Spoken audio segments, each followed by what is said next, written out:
रवि एक छोटा दुकानदार था जिसकी जिंदगी रोजमर्रा की भागदौड़ में उलझी हुई थी। वह अपने छोटे से किराने की दुकान को सफल बनाने की हर संभव कोशिश कर रहा था, लेकिन हालात उसके खिलाफ थे।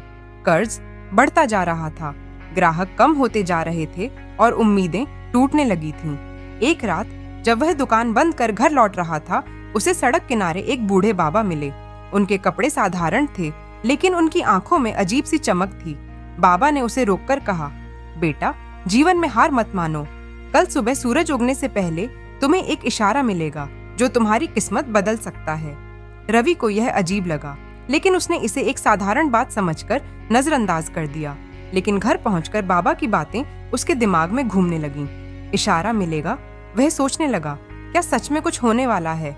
अगली सुबह रवि हमेशा की तरह जल्दी उठा। उसे बाबा की बात याद आई, लेकिन उसने ज्यादा ध्यान नहीं दिया। वह दुकान जाने के लिए निकला, लेकिन जैसे ही वह गली के मोड़ पर पहुंचा, उसने देखा कि एक बड़ी कार उसकी दुकान के सामने खड़ी थी। एक अमीर दिखने वाला आदमी अंदर गया और दुकान के नौकर से कुछ पूछने लगा। रवि दौड़कर वहां पहुंचा और पूछा, जी, मैं आपकी क्या मदद कर सकता हूँ? वह आदमी मुस्कुराया और बोला, मुझे आपके दादाजी के हाथ का बना हुआ आटा चाहिए।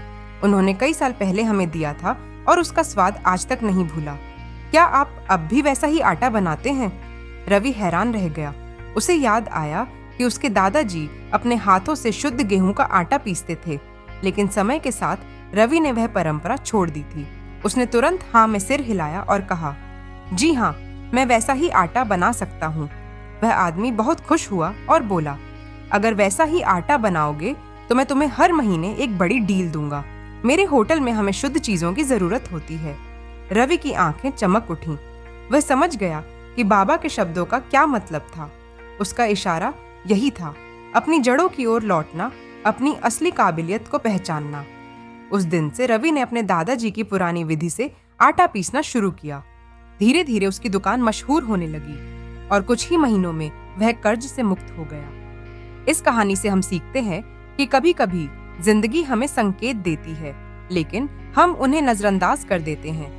सफलता उन्हीं को मिलती है जो समय पर उन संकेतों को पहचान कर सही कदम उठाते हैं।